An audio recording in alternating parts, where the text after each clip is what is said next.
link to our YouTube channel at the end of today's slide deck.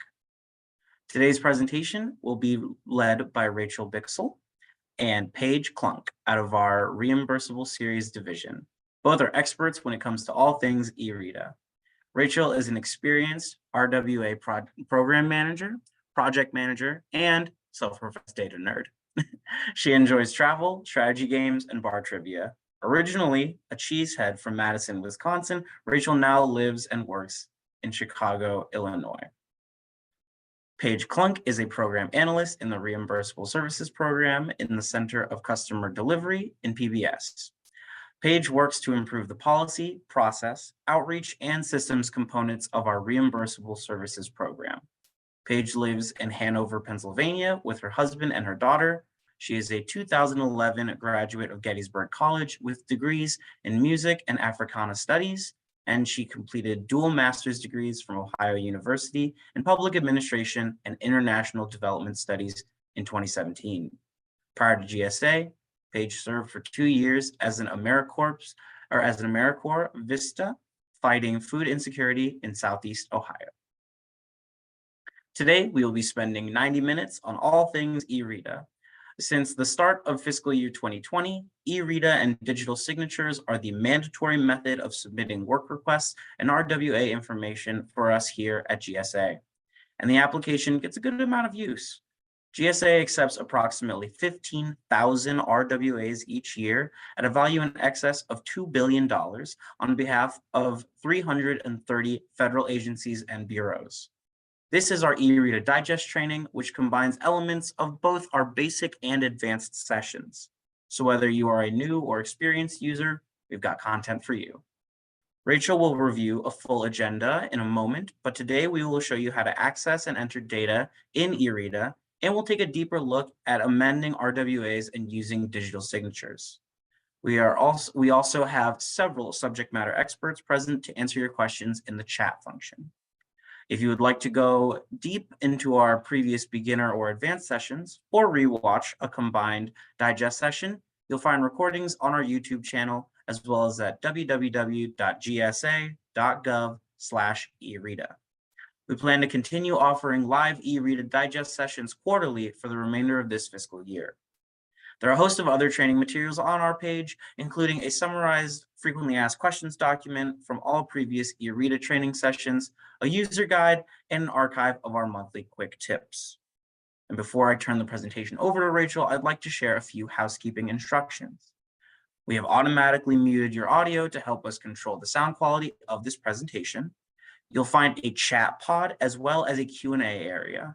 For this session, please use the chat pod for any administrative issues you're experiencing, and one of our Client Enrichment Series team members can assist you.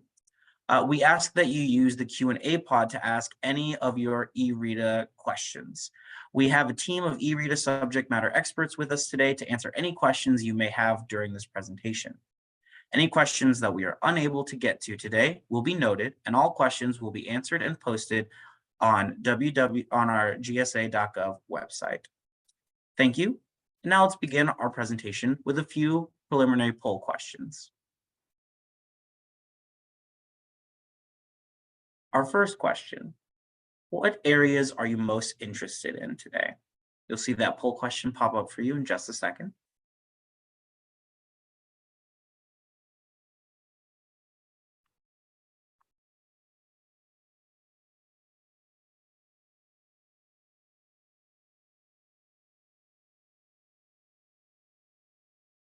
And hopefully you've had a chance to answer that question. Let's look at the results.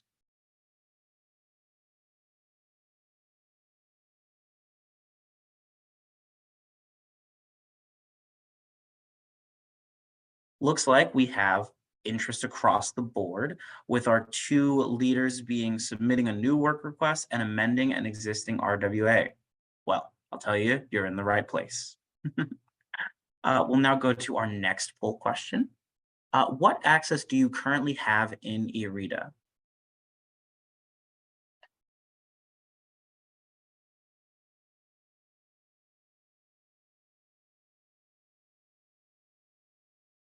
I'll give you just a second to get those answers in.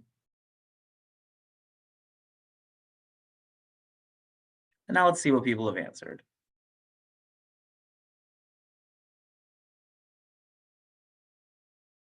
We got a lot of data entry users, as well as some folks who don't have an eRETA user ID. And James, I see your question or I see your statement in the chat. You'll learn a lot about what eRETA is today. And with those poll questions underway, I'm going to go ahead and pass it over to Rachel. Rachel, you have the floor. Thank you. I'm sorry, I'll pass it to Paige. You're fine. We changed the order of slides up a little bit, so I'll be starting us off. Thank you so much, Victor. No problem. So welcome to our session today on eRETA. We just want to give a quick overview of the topics that we'll be covering. We're going to be covering eRETA website and access, the basic RWA process, with some standard features and searches within eRETA. We're going to talk about the work request and the progress tracker, as well as probably one of the most fundamental things to this training, creating a new work request. We're going to talk through data entry access, including customer info, billing info, and others.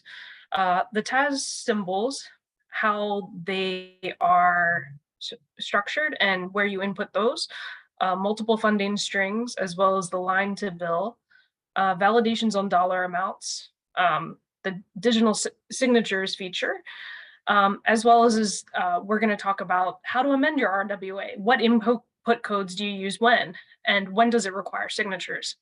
And finally, we're going to wrap it up with contacts. What are some contacts that we as the Reimbursable Services Program have? And what are your regional contacts for you to get more help on your RWA questions? So let's start off. For those folks that do not have access yet to eRETA, or those who may have questions on how to get access to eRETA, you're going to guide yourself to gsa.gov/eRETA. What you're going to do is click on the left sidebar to how do I access eRETA. You're going to want to complete the initial online application. There are two options for the application. We'd like you to use the Google form if possible, but if for some reason you aren't able to access that, you can use the downloadable Excel file. Either way, once you've completed the application, you're going to want to forward it to your supervisor. The supervisor is then going to forward it on to eRETA@gsa.gov with the required affirmation statement listed in the application. Once we do some background checks on our side, establish your account, we'll send you an email that says, "Welcome to eRETA. Please note that this is not the final step. There will be instructions within the eRETA email, welcome to eRETA email, that you'll need to follow once you get this email." To log into eRETA, the link will be in the welcome to eRETA email, as well as you can link this, you can favorite this link right here, export the extranet portal. You'll want to favorite that because you'll use that to access eRETA once you have your account established. Finally, we also have tons of training materials available on our website. You'll want to guide yourself to eRETA training materials. We have detailed user guides and lots of quick tips on different aspects of eRETA, how to amend codes if you're having issues with BOAC or TAS symbols. All that information is available on our website. So now I'd like to walk through the work request, the RWA process. So you as the customer, when you begin inputting your information into eRETA, it's going to be in the pre-planning status. Once you've filled out the preliminary information and you've saved it, it's going to go to an unassigned status, which sends the work request to GSA. Within this unassigned status, it's going to take up to 5 business days to assign a PM or a POC. Now, just remember, this is a target or an objective by GSA. It can vary sometimes depending on regional workloads or the complexity of the project, but most of the time we do target to have a PM POC assigned within 5 business days. Once your POC is assigned or your PM is assigned, The work request will enter the planning estimate status. You'll receive an email from eRETA that says, the PM will receive an email from eRETA that says your PM has been assigned. Then they'll set up a meeting and they'll work with you to develop the requirements for the project. They'll work through the scope, and then once they have enough information, they'll work up an estimate and they'll link it in RETA. Again, timeframes can vary depending on the complexity of the project and regional workload. But then once the estimate has been linked to your work request in eRETA, you'll receive an automated email from eRETA allowing you to log in and enter any remaining information, funding information on the work request. Once you have completed the following tabs, you'll want to go in and hit the send to GSA for acceptance button.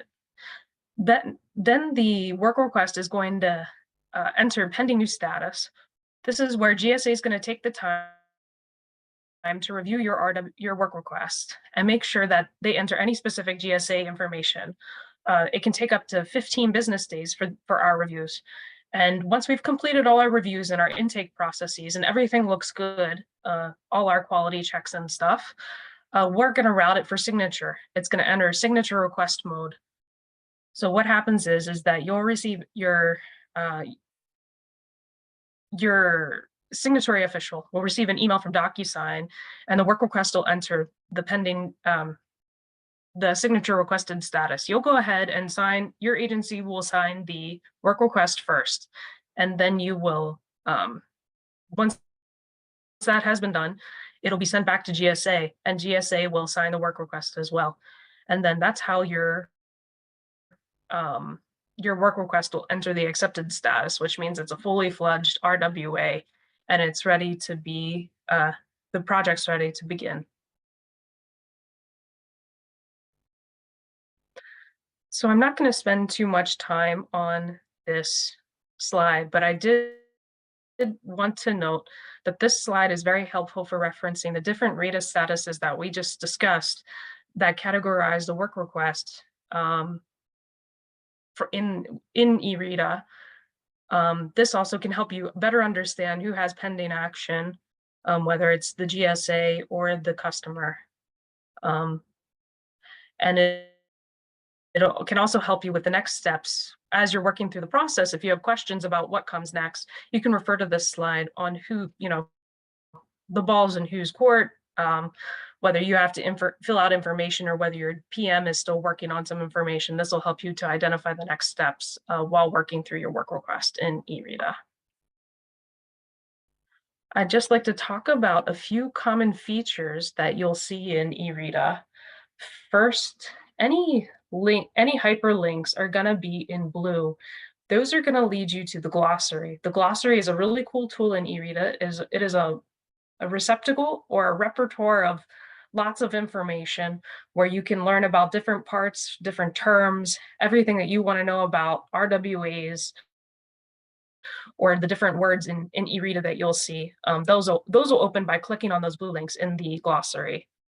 Next is a magnifying glass. It can help you do a more detailed search or look for codes. One of the things that particularly can help with is if you're having trouble with your TAS, identifying your treasury account symbol, you can go in and click the button, click the magnifying glass, and it can help you break it out into specific areas to help you determine which treasury account symbol is most appropriate for your RWA. Next, the red asterisks. There's lots of fields in RETA, but the red asterisk means that the field is required. So you'll want to make sure that you fill out all those fields as you're completing your work request. I don't know if you know this, but you can download also a bunch of information from RETA. Searches can be downloaded into Excel by clicking the export to Excel function. To help you look at your projects outside of eRETA and to read through any information that you may be looking for. So the yellow links at the bottom of the screen can help you navigate between different sections in eRETA. Most importantly, you'll see the documentation, and the one in the right corner that you see here the ETN that can help you with the getting to the estimate and can help you navigate back and forth between those screens. You will also see on the left-hand side and sometimes up top, different tabs that help navigate to different elements within the screen. The one that you'll see and probably utilize most frequently is here on the right, pointed to with the red arrow, which is the customer information, billing information, accounting details, and other tabs, authorizing, and then approval tabs. Up top as well, you'll see active audit, documents, comments, any person that has gone in and made a comment on your RWA, all that'll be acceptable on the top tabs within eRETA. Next, and probably one of the most important buttons in eRETA, if you're a data entry user and you're looking to edit an RWA or to make some changes or make an amendment or put in funding information, you're really going to want to use this edit button. You'll go in and you'll search for the work request or the RWA. You'll open it up, and then you'll want to first click the edit button to make sure that you're actually able to get in and make those changes. Once you've completed your edits, you also want to make sure that you go back and you click so that you're able to go back to the read-only view. If not, you'll hold a lock on the work request. So with that, I think I've covered everything on this slide. So I'd like to turn it over to Rachel for some demo. Thanks, Paige. All right, let's get into it. So we are going to flip to the actual program here. I'm going to stop and reshare for just a second, just to make sure that I am sharing my entire screen. Good, good, good, good. Okay. I might have to log in again. I logged in a bit ago. So this is our testing system. Please ignore this kind of login. This is the system we have to make sure we don't mess anything up in our real system. So I'm just logging into our test system. Anything that happens here is not real. It's not going to be saved. It's simply part of our test system. So the information in here is real-ish, but not active. So just know that when I route something for signature or save it, it's not gonna actually save because it'll look very, very real.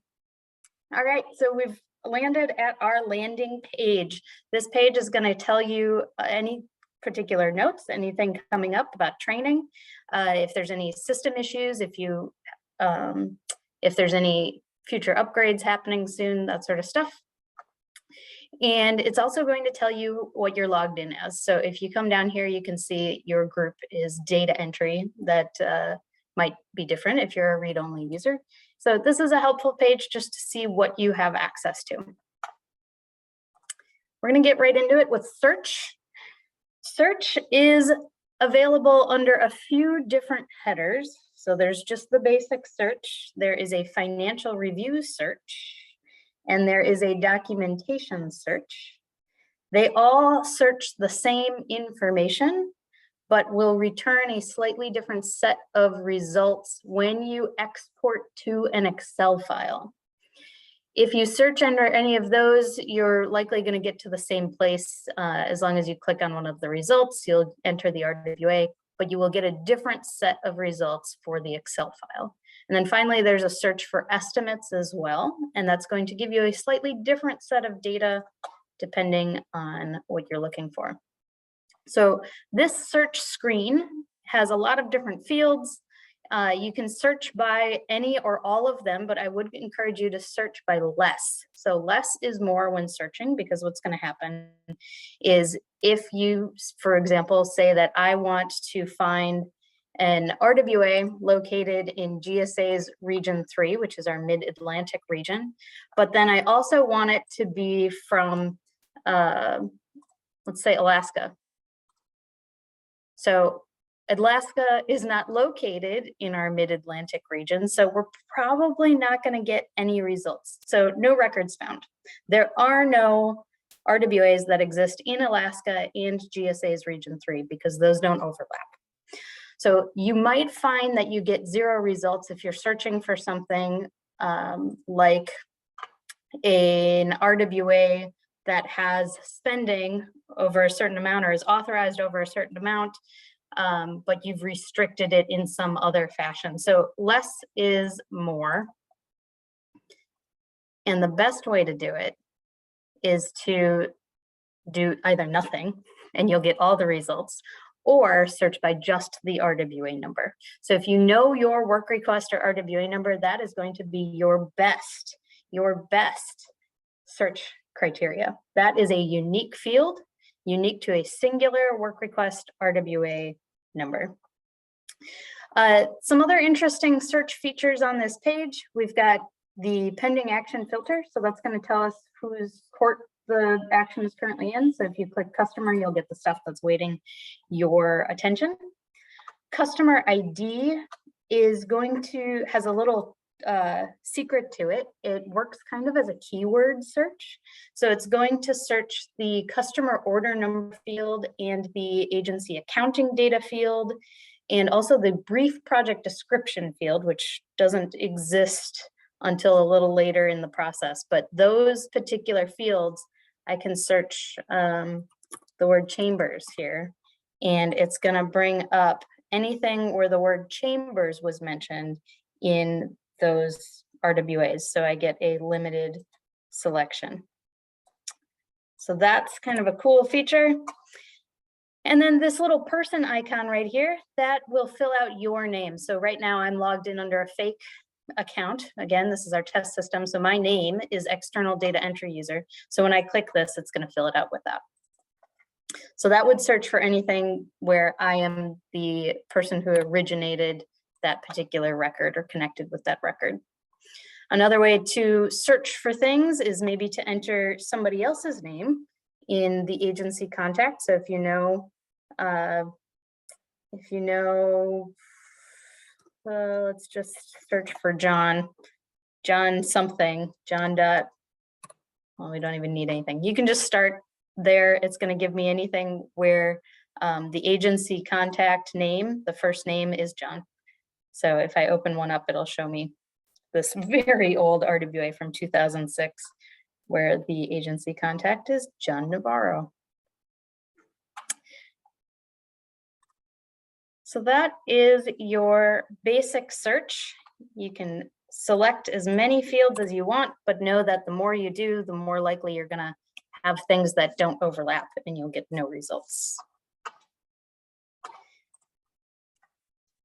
All right, building number as an example here for this cool feature of the drill down search. So hopefully, could somebody confirm that they see the pop-up that appeared?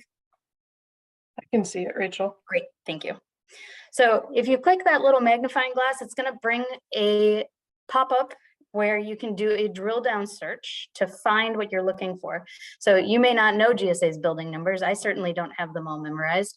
So in order to find the right building number, the exact one, I can look based on all of this information. So I can find things in Chicago, so Chicago, and then I can search just by Chicago, but then it gives me 59 records. Oh geez, that's a lot. So let's see, gosh, what is the building name? It starts with a D, I think. Starts with some sort of D. So I've narrowed it down now to 28, and I go, something like Durr or something. Oh look, there's one, there's only one. So I know that this is the Dirksen Courthouse in Chicago, Illinois. And so it's filled out that building number for me. So I can now search for all the RWAs located in the Dirksen Courthouse. So this gives me a limited list there. So that's that drill down search, pretty handy if you don't know what you're looking for. And then of course there's an export to Excel file button. So as I said, there's going to be a slightly different set of data on the different search results, depending on what you're looking for. This is going to give you basic information. It'll give you primarily the description of requirements of that RWA and the contacts. Financial review is going to give you the financial information for accepted RWAs. So if you're looking just for work requests, those don't have any money on them. So you're not going to find work requests there. Just financial information there. And then documentation is going to give you a slightly different printout, it's mostly about the schedule. So it's going to give you the different dates that things happened. So I'm going to just do the basic one right now. So I've searched for everything under that one Dirksen Courthouse. So I can export to an Excel file, and I'll show you what that looks like real quick. It's going to take a minute. It's a little slower in our test system than it is in real life.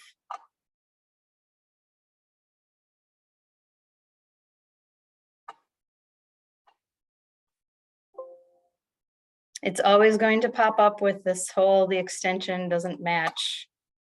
Be sure it's safe. You should always make sure everything's safe. Don't open anything you don't want to, but these RETA files will do that to you. So this will give you lots of information in a table. So you can see that in the, there we go. In here, in the search results as a table, you have kind of limited data. We only have so much space on the screen. So it's not going to give you everything. But then when you download it, you get a lot more information. We've got some amounts, we've got contacts, user IDs, some dates in there.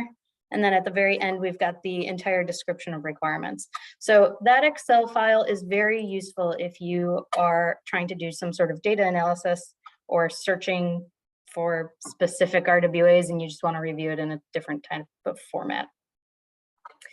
Export to Excel. So like I said, you're going to get one set of search results under search, one set of data anyway. The same RWAs are going to be available under the others, except you'll get a different set of columns. Okay.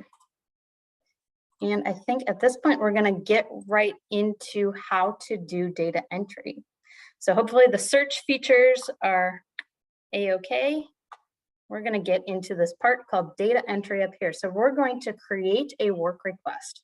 So in order to create a new work request, you go to data entry and click create new work request. It's going to pop up with this screen. It'll only allow you to enter information on the customer information tab. This will only be only allow you to access things which you have access to. So as a fake account, I have a limited selection of some random customer AB codes. When you request access to RETA, you have to specify which AB codes you need access to, and then we confirm that those are the ones that you really should have access to, and confirm with your supervisor. So your list will be limited to the AB codes that you can actually see. So I'm going to create a new work request. I know that my building, I actually know my building number, so I'm going to fill that out instead of putting the state and city. We're going to use that same one I had before. So I have the number memorized, but again, if you don't know what that number is, you can look it up. So use that little pop-up to bring up a screen that's going to, give you search criteria. But I filled that out and I filled out the address and all that information. So I'm good to go. Request category. This is whether it is a project, an overtime utility, so heating, cooling, or another type of severable service, cleaning or preventative maintenance. We also have a couple others for property disposal down here, which is less common, but some of you might use that. So we're going to do a project today. So we're selecting projects and we're going to select the estimated fiscal year needed. This field gives GSA an idea of when we expect this project to move forward, when we expect you to fund the RWA. So it's going to allow us to prioritize the work and will also be a trigger for us to review things which have not been funded.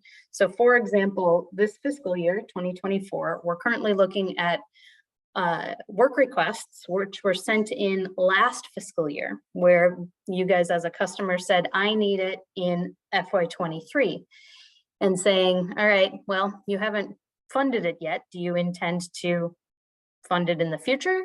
or should we change, or should we cancel this work request? Is this no longer needed? So this is an important field to us to be able to follow up on anything outstanding and prioritize work. So we know we're going to need this soon. This is an immediate need, so we're going to select current. We're going to take a guess at what the estimated amount is. This, you do not have to be right. This is just helping us bucket it so that we can send it to the right project management team. This is going to dictate whether or not we have a property manager look at it, or a project manager from one group, or a project manager from like our capital group. It just tells us where to send it. And then here you're going to add your name. So I'm going to select Fred Rogers. Mr. Rogers is our customer today. And I am going to put a scope in here. I think we're going to do a space recluse. A new judge. So what do we need from new judges? They typically want, we want some design, some management and inspection, and construction. To, what do we want here? Carpet, replace carpet, paint, and lighting. So we talk a lot about how to write a good scope in our policy and process class, which is going to be coming up. We'll share you some information with you at the end of the training about that. But just as a little primer, there are some good practices here. You want to make sure to state your intent. So what are we doing? Why are we doing this? What is the end objective of this? So we're refreshing the space for a new judge. Then we're going to put some content in there. So what exactly is it? Like, what does that mean? What does refresh mean? So we're going to do design, M&I, and construction. And we're going to replace carpet, paint, and do a lighting upgrade. Oops. And then the final thing, intent, content, and then extent. So where are the parameters of this? Are we going to do it for every courthouse and all of eternity? No. Are we going to do it for every room in this particular building? No. We're going to do it for approximately 1,000 square feet. And then are there any guidelines that we need to follow? So again, with what is the extent of this? So we're going to say to meet the court's design guide. So that is a pretty good scope. The other thing we can do to show not just that it's 1,000 square feet, but show where it is we can list it up here. So we're going to say this is suite 1446. All right. Now, I'd like to point out that we do not have any information up here as far as a work request or RWA number. That is about to change. So what I am doing is creating a work request. Notice there's no funding associated with this. Nothing here. You've just taken a guess at how much maybe it'll be. You have no idea. But you are just submitting a request for GSA to take action and work with you to develop these requirements. Maybe you don't know, what this entails. Maybe there's something else we need to discuss. We need to estimate it. So we're going to click save. At this point, this work request is not sent to GSA yet. We are in pre-planning status. This status means that you have saved something and that you intend to talk about it with the rest of your agency before you want GSA to start bugging you about stuff. So you have not sent it to GSA yet. GSA, once we receive it, we're going to assign a project manager and we're going to start doing scoping and estimating. But that also means that we're going to start contacting you and setting up meetings and doing phone calls and drilling down about what the scope actually is. So if you're not ready to discuss that yet, you would hold on to it in this pre-planning status. So this pop-up message is telling you that. It's saying, hey, here's that, here's what that means. So you haven't sent it yet. It's in pre-planning status. But now we've got a work request number. So that work request number is what you want to save. Hold on to that, save it somewhere so that you know how to find it later. Now, if we want to send it to GSA, we're going to click Submit Request. It's going to give you another pop-up. This essentially makes you confirm that you know it's not an RWA. It doesn't have funding. It doesn't have signatures. We're not accepting it at this point. It's just the start. We want to make sure that you're not confused, that this means we're absolutely going to take your RWA and we're definitely going to accept it within the next 2 hours. That's not going to happen. So you are just acknowledging that, and you are going to send it to GSA for us to assign a project manager.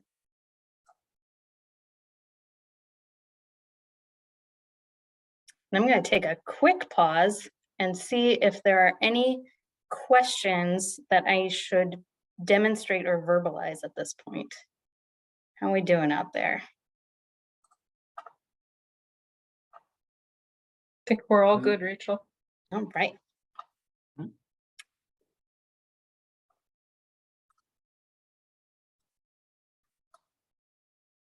We're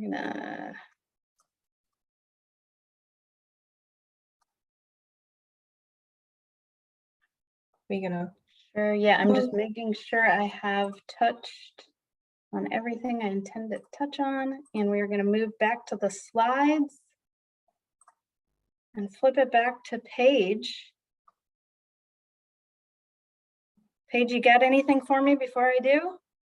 No, I think you okay, cool. got Great. it all. Did great. Let me find where we're at. So again, we're just flipping to the slides again, and all of that stuff that I just covered is in the slides. You'll get a copy of that. So there we go. Thanks, Rachel. Now we'd like to just talk for a minute about the progress tracker. The progress tracker is very similar to the Domino's pizza tracker. If you've ever gone to Domino's or ordered one online, you get to follow the pizza as it's prepared through the process. What's really cool is that eRETA has a similar feature for our progress tracker of your work request. So the progress tracker shows up on the side for all pending work requests and RWAs.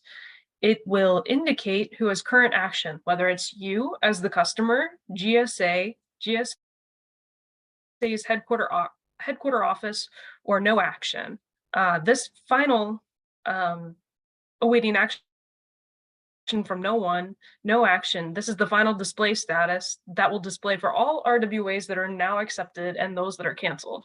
So this will walk through all the statuses that we covered on the first few slides: pre-planning, unassigned, planning, etc., to follow you through the whole work request process, the whole work request submission process. The above will move down the path as the work request gets closer to work RWA acceptance. So just as a note, the progress tracker currently only displays for new work requests up to RWA acceptance. If you're looking to go in and amend a current RWA, the statuses will not appear. So you'll be on your own to figure out whose action it is if you're taking an amendment. But again, it's a really cool feature that's able to help you figure out what the next steps are as you're tracking the progress and working on your work request to submit it for acceptance to GSA. So let's go ahead and talk about copying function. One other really cool feature that eRETA has is that sometimes year to year, especially with OUEs, overtime utility estimates, or overtime utilities, severable services, you are literally creating the same work request year after year, and you would like a way to just easily copy the information off an RWA that already exists. So this is when you'll want to use the copy RWA function. You want to find the existing RWA first and then click the copy RWA. It will copy over most information except the GSA PM, the estimated fiscal year needed, and the estimated amount range. It will also copy over most information from the billing information page except the agency certified amount. There are also a few other things that the button doesn't copy over, but I'm not going to read them to you. You can read them down the slide. Again, it will also not copy over any old estimates or documents. This simply copies over most of the information from the old work request to your current work request, that to make it a lot easier for you when you're submitting similar or exactly the same work requests from year to year. With that, we are going to go ahead and turn it over to CES for a quick poll. Yes, we got a quick poll question right here. Does my agency need to have dedicated funding set aside for a project or service before I can submit a work request in eRETA to GSA? I'll give you a second to put your answers in.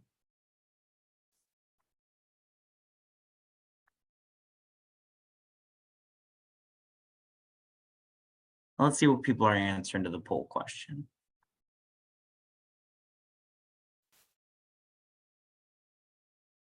A closer split than you might expect, but it looks like the leading answer is no. They do not need dedicated funding set aside. Which is the correct answer, Victor. We don't need funding specifically for your work request. As you're going in to input that preliminary information, you don't actually need funding set aside. Once you get beyond the estimate and you're looking to finalize, and when it's time to attach the funding information, that's when you need to have the funds set aside at your agency for this project. So as Rachel said early on, you can go in and you put in your preliminary ideas. If you're not ready to send it to GSA, you do not need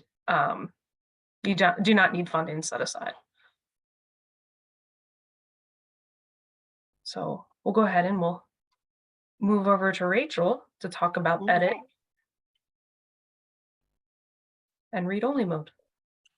Thanks, Paige. We're going right back into the system. Okay, so edit versus read-only mode. So right now, you can see that nothing seems to be editable. I can't change anything. Oh, I can. It won't actually do anything. So this is all grayed out. So in order to edit stuff, I would click this edit button. So now things are editable. So you can see that I can type in these fields and it's going to be able to save it. So this is in edit mode. You'll see this little link up here that says read only view. That is to go back into read only view. I'd love to change what that says so that it's more clear. So if you see read only view, that means you're actually in edit mode. If you don't see the edit button at all, if you don't see the pencil or that read only view link, that means you don't have access to edit the RWA. And that could either be because you don't have edit access because you're a read-only user, or because the RWA is in a state where you are not allowed to edit it. So if you ever think you need to edit something and you don't have the ability to, just reach out to GSA, reach out to your GSA PM POC to ask, what the heck do I do? How do I get this to be edited? All right, so we are going to look at this. So right now it's got an unassigned status. We would love for it to be assigned and we would love for GSA to estimate it, right? So we are going to look for a different RWA, which I've secretly done earlier.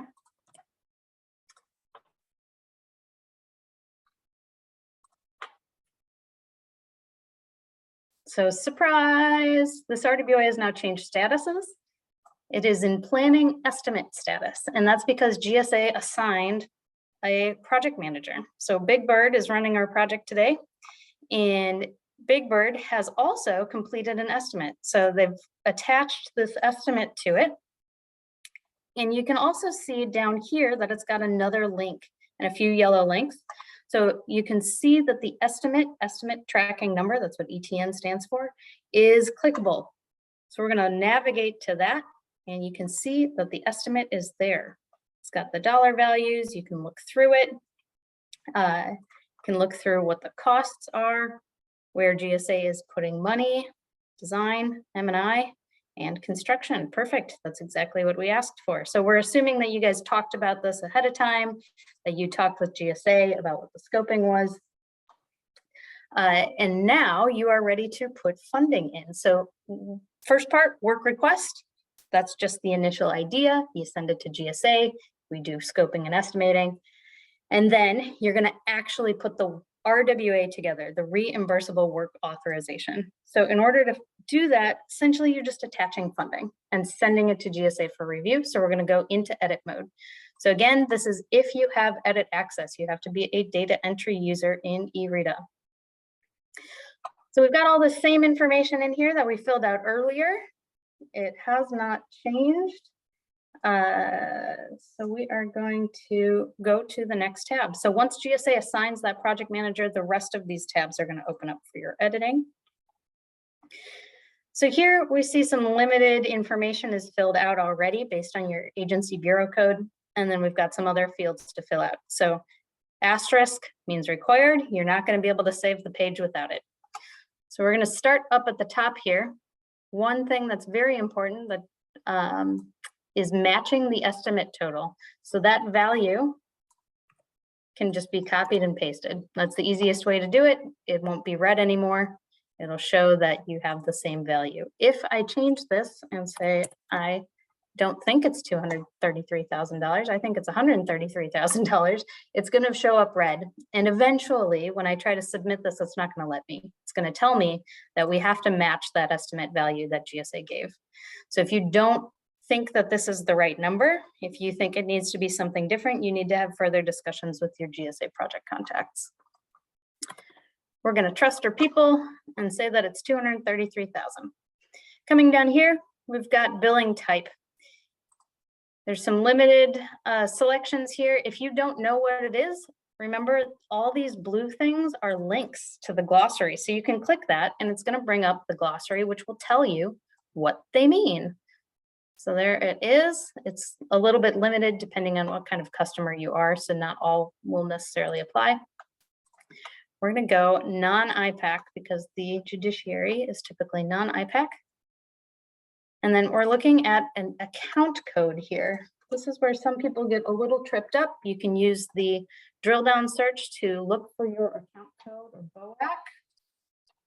I happen to know what it is, so we're going to speed right along. A lot of these other fields, they're all optional. The agency funding code and the agency office code are very important to GSA when we're doing contracting. If you don't fill it out here now, you'll probably be contacted by your project manager later to provide these codes. So we would advise that you do provide them, but they are not required in order to submit an RWA at this point. Okay, so we're gonna, I think I've got everything. So save and proceed. And then we're on the accounting details tab. This particular tab, make sure I've hit on all the things I intended to hit on. I walked you through the estimate, check, check, check. Okay. So on this accounting details tab, we need money, right? We have to add the actual accounting. Where is this coming from? So we're going to click a button that says add, and it's going to bring up a little screen here. So this is where you're going to enter your actual accounting information. So we get a lot of questions about what TAS should I use? What treasury account symbol should I use? And we don't know because that is internal accounting data to your agency. We have a list of them, but we don't know which one is right. So what you can do is look it up. So again, that little magnifying glass, especially impactful for the treasury account symbol. It's going to bring up this big screen with lots and lots of words. I would recommend reading through this when you're searching because there's some very specific formatting that treasury requires. And it'll explain what that is and why maybe you're not finding what you're looking for. But we're going to look for stuff available this year. So I can search for 2024 account codes. I clicked search. Notice the screen, because of all this text, is it did update. So it's got search results in there now. And we're gonna select one that looks like it's right. So it's got a description on there. So you'll be able to find the one that you think is the right one. I couldn't tell you which one it is. And so unfortunately, I don't know enough about the judiciary's accounting codes to be able to say which one's wrong or right. So I'm just gonna pick one. I'm also going to favorite it. So if I think this is one that I use a lot, if I know that this is the right one that I'm going to use for all sorts of projects, I marked it with a little star. And now I'm going to click it. So that's going to fill out the information. And then I've also got the amount for that line. So if you wanted to split fund this RWA, so you've got two treasury account symbols you want to put, you could put part of it on one line and part of it on another. Maybe we've got 133,000 on one line, and then I do another treasury account symbol with the other amount. So I'm going to save. Nope, I need the accounting data. This is whatever matters to you.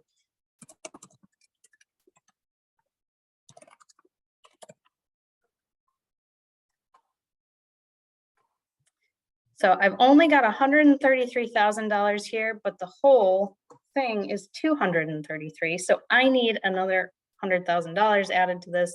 So I'm going to add another line. So I'm going to find another treasury account symbol. Do 2024 again. Oops. And we're going to, this one, I have no reference.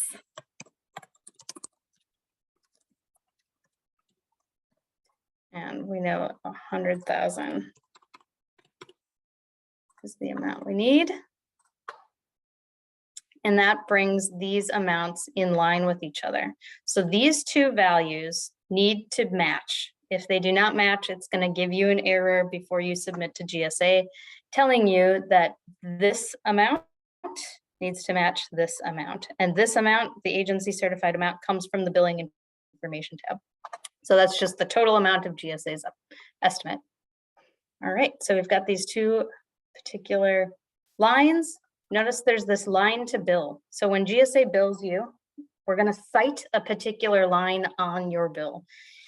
You'll end up paying from whichever line you feel is appropriate, but this is the one we're going to tell you, you said you wanted us to bill you for. So it's going to automatically just have the first line, and then it'll move to the next line once the first line is exhausted. But if you would like to change that up, if you'd like for us to bill in a different order, you can change which line to bill. You can also change this on an amendment, and we can show you how to do that a little later. So we're going to save and proceed. This is the customer approval screen. This is going to allow you to add your fund certifying official. This fund certifying official does not need to have an eRETA account. They will receive the request for signature via email from DocuSign. So they're not going to have to even log into the system to see anything. They'll be able to see the RWA sent to them in email. So you would add their email address here. Please do ensure it's spelled correctly. If it is not spelled correctly, it will go to the incorrectly spelled email address, and your intended recipient will not see it. Okay. Make sure I've checked all the things I want to check here. And at this point, we think it's good. I'm going to show you one error here. A couple errors maybe. So here we've got a mismatch. That does not match. It is incorrect. Add Fred Rogers back. We're going to try to send this to GSA. Oh no, there's an error. So this says the total of the agency accounting lines must be within $1 of the agency certified amount. So if you click that, it's going to take you to the screen where you can see that those two amounts don't match. So the real error, there's an error between these two, and then there's also an error here because the amount doesn't match that. So if I were to correct this one and I make those match, I made this 0, I would get a different error. So there's 2 errors now that are gonna appear, but I'm just gonna make it all correct and call it a day so we can move on. And I'll show you what those errors look like.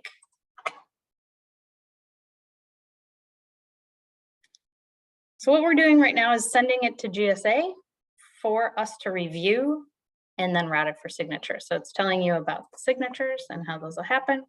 So now you can see, this is a little big, I'm gonna zoom out for a second. Now you can see the awaiting action has changed to GSA. So we're still in planning estimate status, but GSA is now taking over. So we are going to review that. As soon as we think it looks pretty good, we're going to put it into pending new status as we upload other documents, and then we will end up routing it for signature. I'm going to go back to the slides for a sec here. Let's skip ahead, go through all of that stuff. And we are right here. And Paige, did I skip over anything that you needed to talk about? No, we may get back to it. So just go ahead and talk about that. Okay. So there's this error if the amounts don't match. If you are trying to enter an amount that is different than what GSA has estimated, it's going to give you this kind of error. We previewed that just a little bit.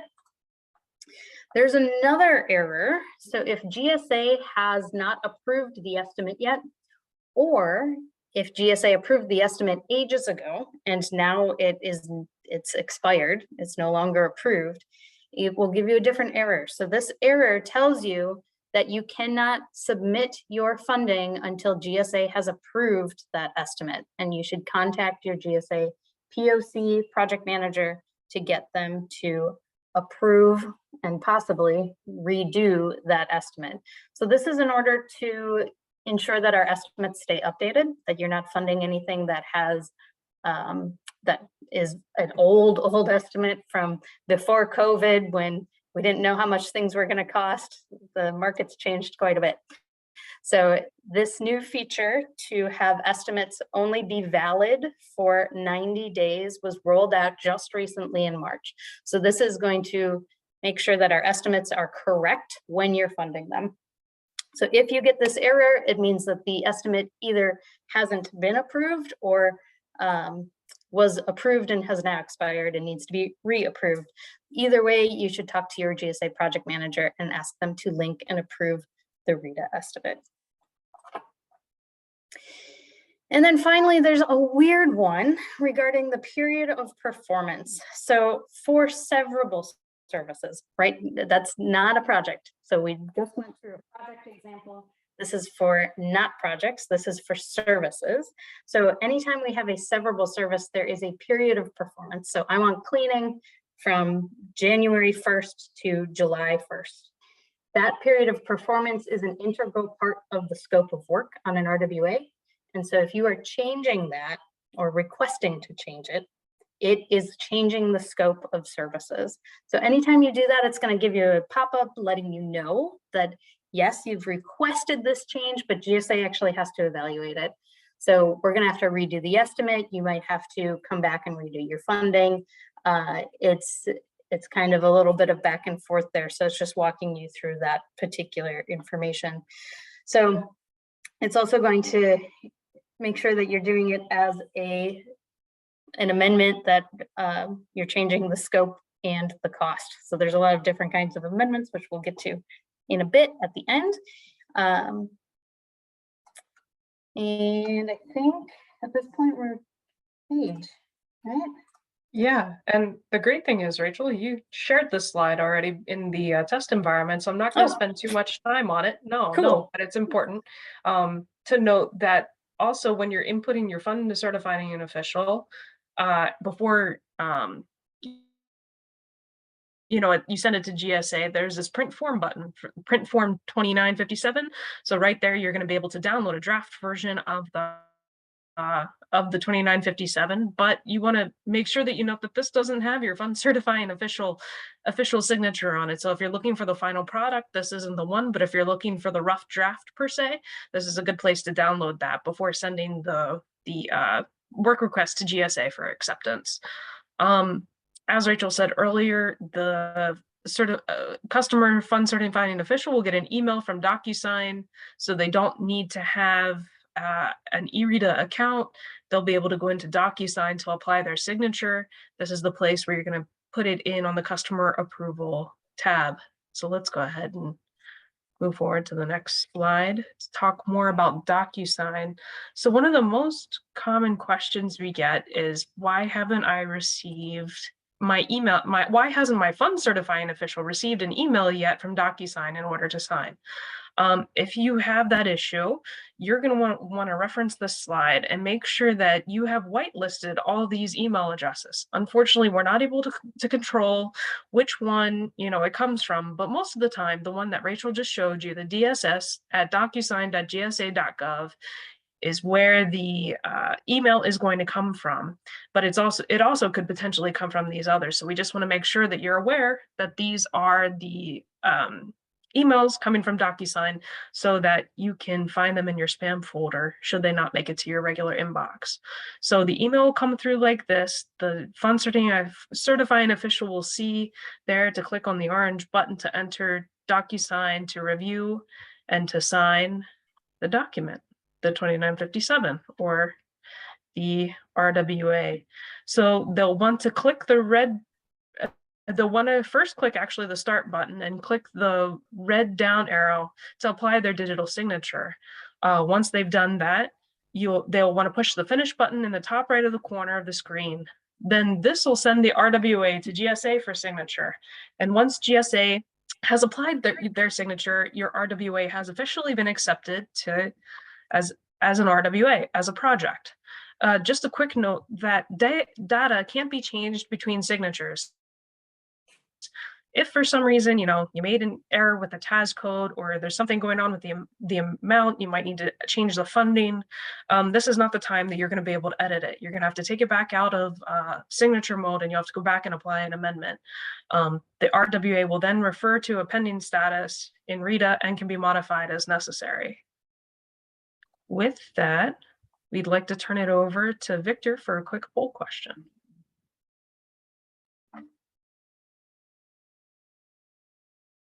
As soon as I find my unmute button. Our next poll question: do we need an eRETA user ID to digitally sign an RWA? I'll give you all a second to put in your answers.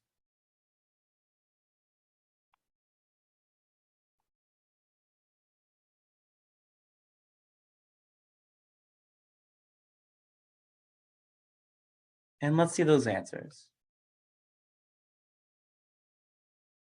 No, the prevailing answer is no. And that's right. No is the correct answer. You do not need an eRETA account to sign an RWA. You will be sent an email via DocuSign where you can sign the RWA. So with that, we'd like to turn it back over to Rachel to talk about input codes and amendments. All right, so we get a lot of questions about how do I amend an RWA? And spoiler alert, everything that I just went through to show you how to input a new RWA, it's basically the same process with one exception: selecting an input code. So in eRETA, first you would log in, you'd find that RWA that you wanted to amend. So use the search features to find the RWA. Hopefully you've got the RWA number. Click on that result and click the edit button. So if the edit button is not available, again, you would need to contact your project manager point of contact because it's locked for some other reason. As long as you can click the edit button, it's going to give you this first thing that you have to fill out. So it's going to ask you to select an input code. This input code is going to dictate which fields get opened up for you to edit. So if you select there are 4 different kinds of input codes for customers. You're going to either need to do an administrative change where it's just something benign, where maybe GSA doesn't even need to be involved. Perhaps you're changing your contact information. You are moving on to another role, and this RWA from your perspective is going to your colleague. So you need to change that contact from your email address to your colleague's email address. That would be an administrative change. So those kinds of things are going to just go directly into GSA's system as long as you save it. So I'll show you what that looks like in a second. The next most common is an X input code. So down at the bottom here, that X input is a change for the amount or the scope or a lot of other information on the RWA. That is the most broad type of change. It is likely going to require signatures. So anything you change there is going to go to GSA. We will have to review it. We will have to redo our project documentation, and we will route it for both GSA and customer signatures. H input code is for billing and billing changes. So like changing your BOAC or ALC, changing your account information, some limited changes to your treasury account symbol, and like adding FPDS codes, things like that. So anything on that billing information tab, you would change with the billing information type of input code. And then finally, there's an N input code that is for cancellation of the work or early completion. So whether it's canceled or completed early depends on whether or not we've spent money on that job already. So if GSA has already expended effort and awarded contracts and paid some amount of work, and you just want to complete the project even though there's money left, then you would fill out the same thing as if you're canceling it, and then GSA figures it out from there. So cancellation means that no money has been spent, you don't need the work anymore at all, and we're gonna just cancel the whole order. So those are the input codes. So when you log in, you'll get a drop down, you have to select one, and you click this apply button. So anytime you need to do any amendment, it's gonna be the same process. You go through the same screens, you fill out whatever information you need to change, and then you submit to GSA. So if you're wondering what you can edit under each type of input code, there is another much more detailed version of what it looks like with little check boxes of what is editable under each type. That's linked here. And then again, I mentioned this earlier about the E input code and updating the line to bill. So for example, if you just want to change which one we're going to bill you on next, you can do that as an administrative change. So you would go into eRETA, select the E input code, click apply. You're going to navigate to the accounting details tab. You're going to change the line to bill. You're going to save it. And then this is very important. There is a button on the customer approval tab or amendment. So as you progress through, there's an amendment summary screen. There's a button that says submit to Pegasus, which I want to change the name of that button to just say submit and save and submit to GSA, because Pegasus is actually our financial system. But this is what finalizes all the changes that you've made in that order. If you do not hit this button, it'll save it in the system as a draft. So it won't actually send it to GSA. It won't save it into our financial system. It'll just be a draft, and it's waiting for you to actually send it forward. So earlier in the training, we had all the different statuses. There's also a couple statuses for modifications. So once you start the modification, you have initiated that mod. Once you finish the modification, it is modification requested. So after you click this button, it goes to GSA, and we will be reviewing it if we need to. Otherwise, if it's an administrative amendment, it's going to go straight into our system. So in this example, it's done. Once you click that button, there's no signatures required. It is just done. If GSA actually needs to review it, then it'll be a slightly different process, and we will review that. So if you're doing a different, more comprehensive type of amendment, like updating the amount because something happened, unforeseen conditions, you would do an X input code. So you're going to log in, select from the dropdown, click apply, and then edit anything you need to edit. So GSA will have updated that estimate at this point. You need to make those amounts match. So just like we had before, you can copy and paste that amount to get them to match. So you're gonna have to do it in two places, one on the billing information tab, and the second on the accounting details tab. So these have to match each other. Those amounts dictate where the funding is coming from. So if you have two different accounting lines, it's much more important to know which one has more money. So again, if you need to add a new line, you would click add. Otherwise, if you're just amending that one line, there's this little button that is very funny looking. It's supposed to be a hand holding a pencil. So another pencil icon. So that hand holding a pencil is edit. And then the other one, the X, is delete. So it'll give you a pop-up if you accidentally click the delete button and you didn't mean to. It'll ask you if you're sure. So if you click edit, you can just change, change the amounts on there and click update, and that will update that line. So you just need to make sure that these two amounts also match.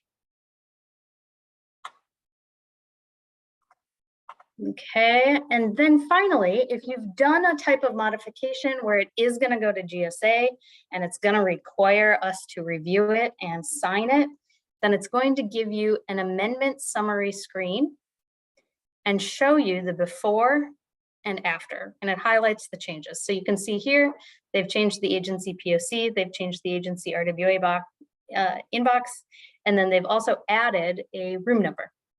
That was information wasn't on there before, it is now, so it's going to show those changes.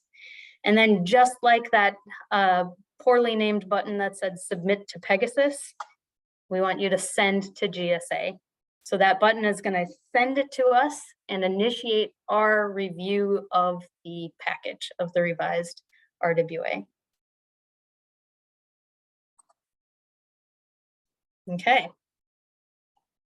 And I think I'm going to pause for a second and see if there are any other questions from the Q&A that we should demonstrate or verbalize. Sorry, Q&A people, sorry to put you on the spot. I think I just saw a message come from Ashley saying no questions. Okay.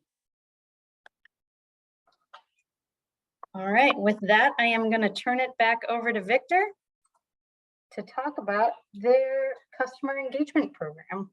Yes, and we have a poll question associated with this one, I believe. And we're just going to be talking about the Project Pulse survey here. So we do have that question. Can we pull that up?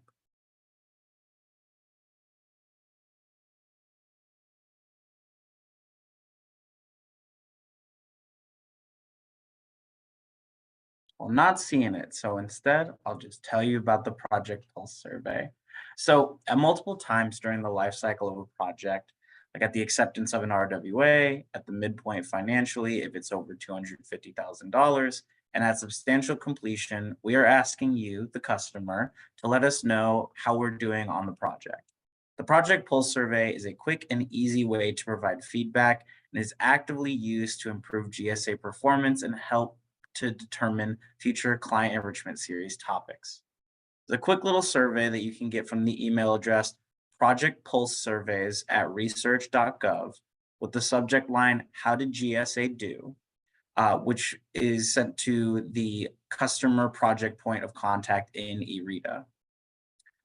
It asks a few questions about your overall satisfaction and thoughts on specific attributes of the RWA process, such as the requirements, communications, transparency, budget, schedule, and quality of work. You can also offer additional comments on your GSA project experience. Please take the time to provide your feedback throughout the process. And we can promise that we do look at all of the comments so we can know where we are succeeding and what areas we can still use improvement.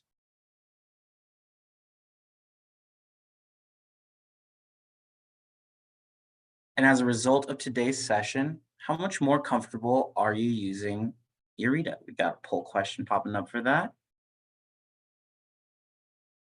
Excellent demonstrations by Rachel and Paige, by the way.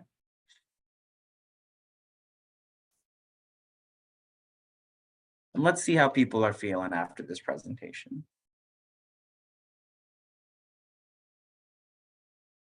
A lot of people much more comfortable. The majority's somewhat more comfortable.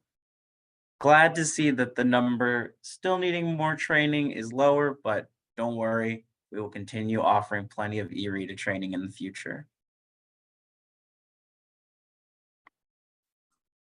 And I'll just add really quickly, if you do feel you need more training, please feel free to send us a quick note at eRETA@gsa.gov to let us know what you're looking for training on so that we can amend our future training to incorporate what you are looking for. And now, as we begin to close things out, first of all, I'd like to thank Rachel and Paige for a great presentation and demonstration. I want to also say thank you to all of you, our clients, who are able to join us today. We'll be posting formal written responses to the questions and comments posted in the chat panel and the frequently asked questions document for future reference on our website, www.gsa.gov/CES, and on the eRETA website, www.gsa.gov/eRETA.